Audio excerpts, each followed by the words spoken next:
Hi everyone, I'm Bethany Poole, Editor-in-Chief of Think with Google, and I'm here today with Barbara Shipley, SVP of Brand at AARP.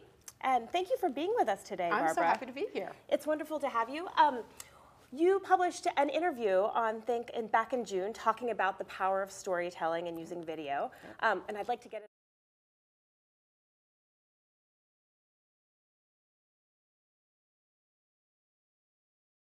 Those amazing brands, it's iconic. Most everybody has heard of it. We are 60 years old, and so we have decades of legacy in our social mission. We are here to serve all people 50 plus. It is an important part of people's lives. They need help navigating and transitioning. They need help with their families and their communities, and so AARP plays a really important part in helping people 50 plus and their families. We have 38 million members, and there are 110 million people in this country who are 50 plus.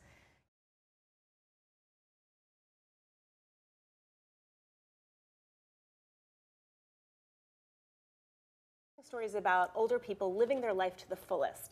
And you do a lot of dispelling of myths as part of that. Can you talk a little bit about that? Well, I think that's how I spend the lion's share of my day. When you think about managing a brand like AARP, and it's all about the relevance of our brand, engaging people with our brand, but it's also the relevance of this segment. So the myths that we dispel are based on a decades-old view of what it was like to age in this country and around the world. And the truth is, the rules of aging are changing. And AARP is playing a role in changing those rules, but more importantly, we feel a responsibility to tell the stories behind the people who are pushing transformation.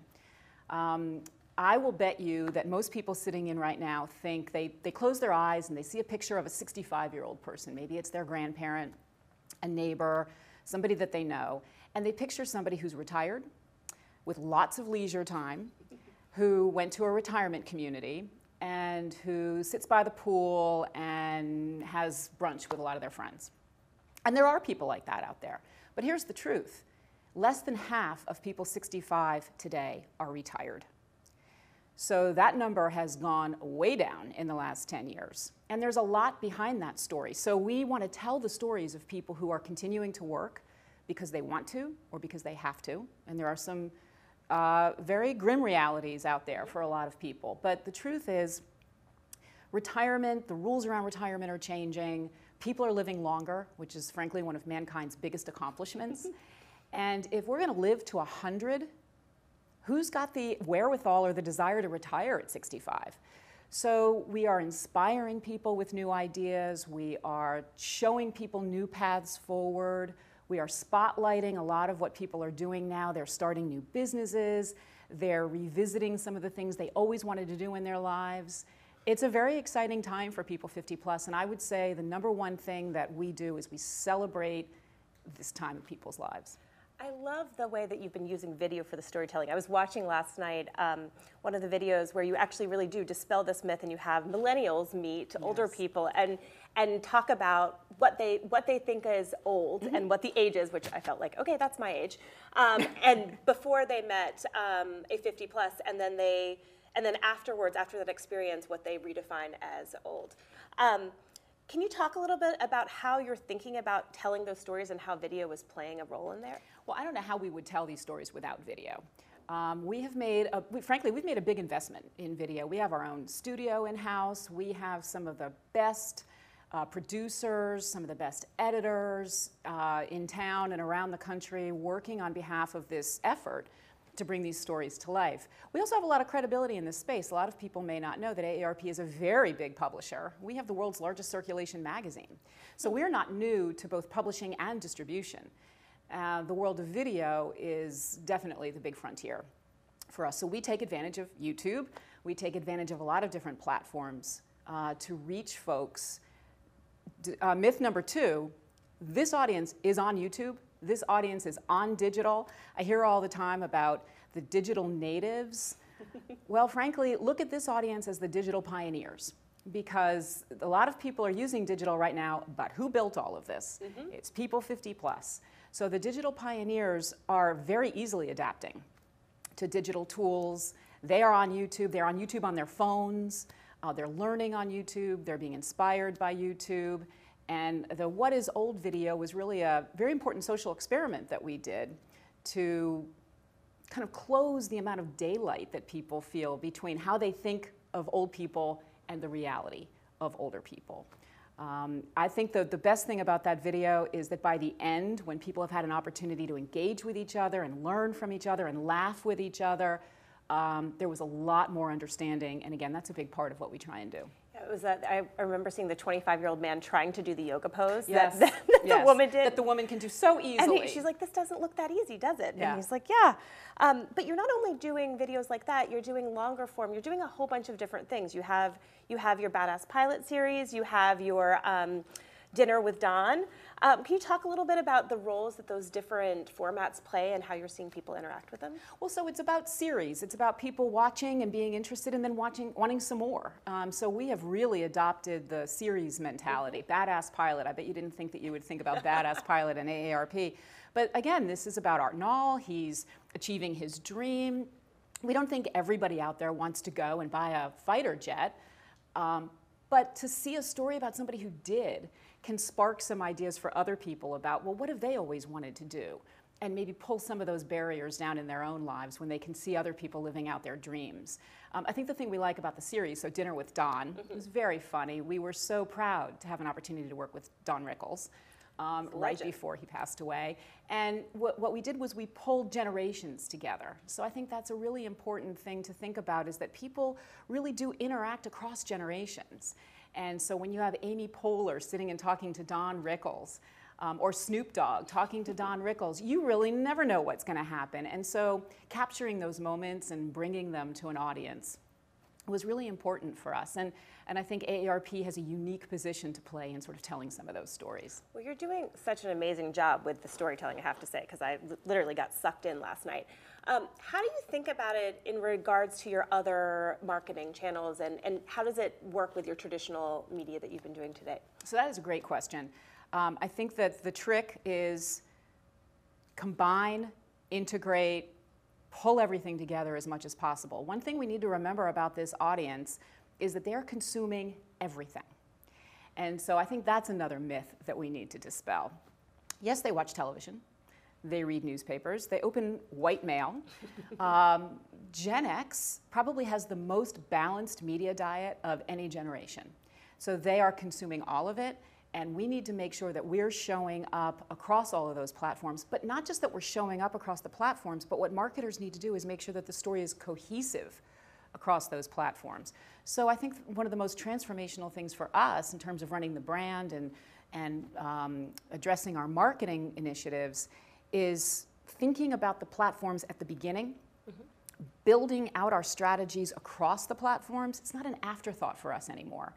I mean, gone are the days of a 30-second TV spot and then, oh, we'll just put it on YouTube, because that's not taking advantage of YouTube. And we're very grateful to Google for helping us really understand all the different ways we can take advantage of YouTube and think about it more proactively. And we're seeing it in the results. We're seeing a lot more organic growth. We're seeing a lot more connection and sharing and a bigger audience, because we're appealing to people in the channel that they're consuming the information. You talked about, I think you talked about in the interview that you've doubled your organic engagements on YouTube, which is great. And I think you made an interesting point that I think most people don't know. Gen X, very, very balanced media diet you mentioned. Gen X is the AARP audience. They are. We're coming to get you. The oldest Gen X is 53. Actually, you're coming to get us, which is actually the real way that it works. So that surprises people. It shouldn't surprise people.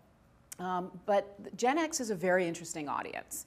Very squeezed for time. A lot of caregivers. You know, this issue of caregiving is a very important issue. And we talk a lot about caregiving in a lot of our platforms. And we have a lot of very compelling and inspiring videos. This is tens of millions of people who either are caregivers or are about to become caregivers. So if you're Gen X, you're driving your kids to soccer and you're also trying to figure out how to get your mom to the doctor. That is a big challenge. You're also working.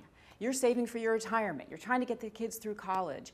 It's a unique situation that we haven't really seen Boomers were a little different, millennials will be a little bit different, but we are really focusing on the special needs of the Boomers and the Gen X. I think I've heard the term squeeze generation. No, absolutely. For those of you just tuning in, I'm Bethany Poole, Editor-in-Chief of Think with Google, and we're sitting here with Barbara Shipley from AARP talking about how you can use digital and you can use storytelling to reach the over 50 population. And if you have questions, please put them in the comments on Facebook or YouTube so we can ask Barbara in just a minute. So get those questions in.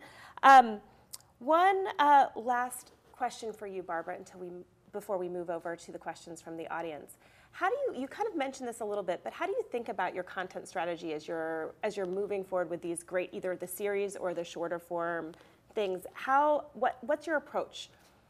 So I think it starts with being authentic. There are a million stories out there, and they all are worthy of being told. I think for us, it's about finding the backdrop that matters most to people. It is around health. It is around financial. It is around sort of their personal fulfillment. We sort of think of it as health, wealth, and self. But what is it they want to do in their life, and what are they looking for inspiration? So they come to AARP for that inspiration, for that entertainment. As we all know, people want to be entertained in their video, and so we think it's a trifecta when you can both inspire, entertain, and also provide some utility. Give some people some really tangible tips and ideas about how they can take advantage and really seize on all the possibilities. You know, our brand is really about real possibilities. And so what we want to do is surface those possibilities. This is a powerful audience. And people who are thinking about their strategies for this audience really need to think about what it means to have 110 million people over 50, but not look at it like one big homogenous group. I think that's one of the big challenges, which is why we like the stories, because they feature different aspects, people living different parts of their lives, rural and urban and working and volunteering and raising kids. There's really no end to the stories. It's just about making them authentic and really showing the spectrum of what it means to be in your 50s, your 60s, your 70s. You can't bucket this group into one stereotype and put on an some old song and think that you're going to connect. Well, you know what, and I think that would be sort of a lazy way of approaching it. Yeah, we like nostalgia, but we also like to find new music. There is one bucket you can put the 50 plus in, and we call it the longevity economy. Ooh. And it is one thing that people, marketers, product developers, branders really need to think about is $7.6 trillion of economic activity in this country is generated by people 50 plus. And that makes this audience the third largest economy in the world. Wow. So everyone is scrambling to try and figure out how to get millennials, which we agree with and respect. Do not forget the 50 plus and the sheer power that the 50 plus has in terms of driving value creation and real opportunity for businesses in this country. 7.6 trillion. That's an amazing number that I know our audience won't forget. I'm going to switch over to audience questions now. We've got a whole bunch coming in. Let's start with Chloe from Twitter. Barbara, what kinds of video creative do you find people over 50 respond to most? Well, hi, Chloe. Thanks for asking. That's a great question. I think we touched on it a little bit, which is video that inspires, video that captures something that they may be looking for, putting some people out there and some stories that are new and different, showing very different ways of engaging. We find stories about an environmentalist who is following his passion and sort of rebuilding the coral reef. Now, do we expect, Chloe, that everybody wants to go rebuild the coral reef? No, but you see that story and you realize that there's a passion that you have, and if he can do it, then I can do it, and maybe I just need to take some small steps. I love the empowerment element of all of your work at AARP. We have another question from Ben on LinkedIn. What mistakes should I avoid when crafting a digital strategy aimed at people over 50? Great question, Ben.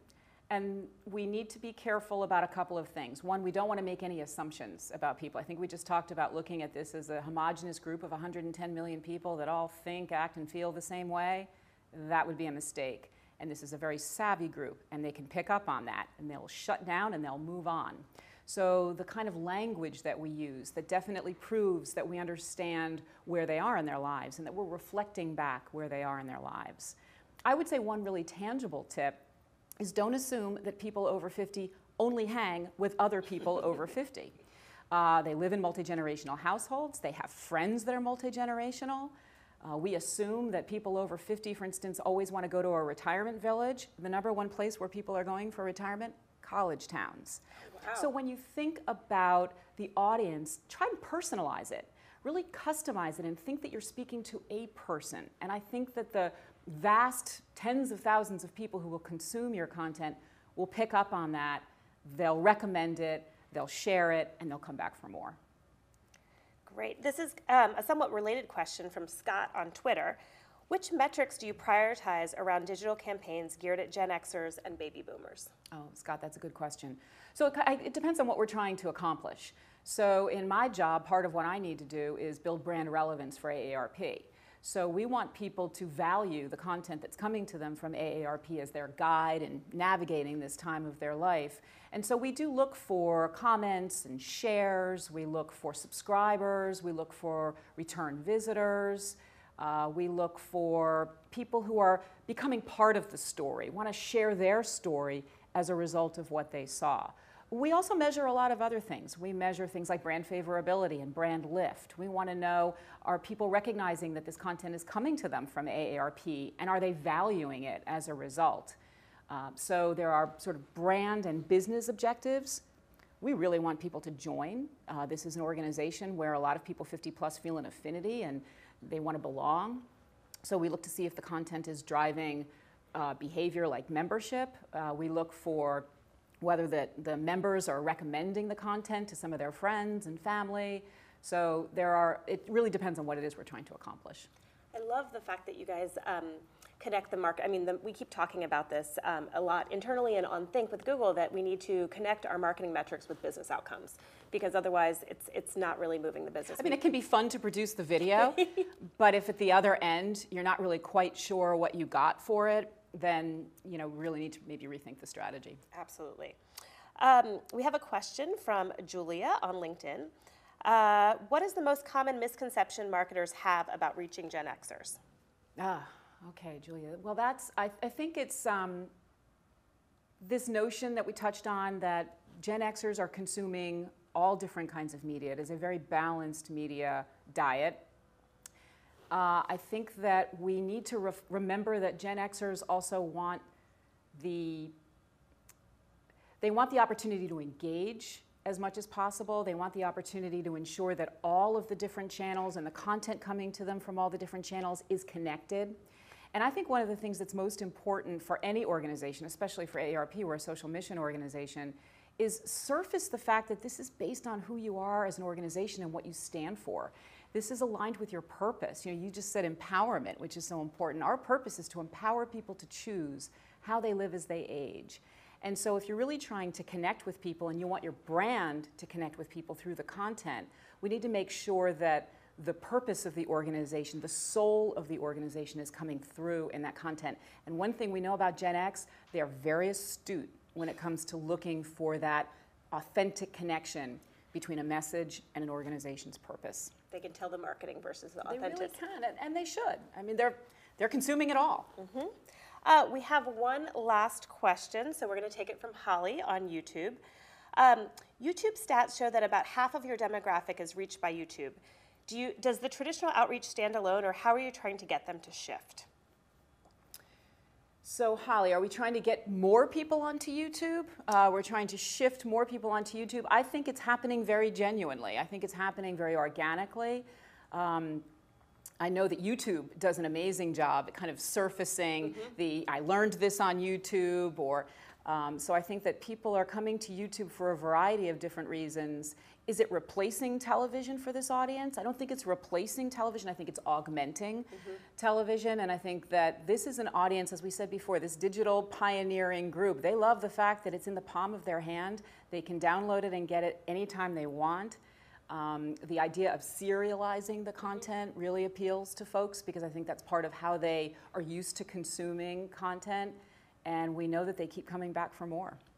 think that's wonderful. Thank you so much, Barbara. I mean, I think you've referenced this. The amount of, this audience is across all of, they're using digital, they're using traditional.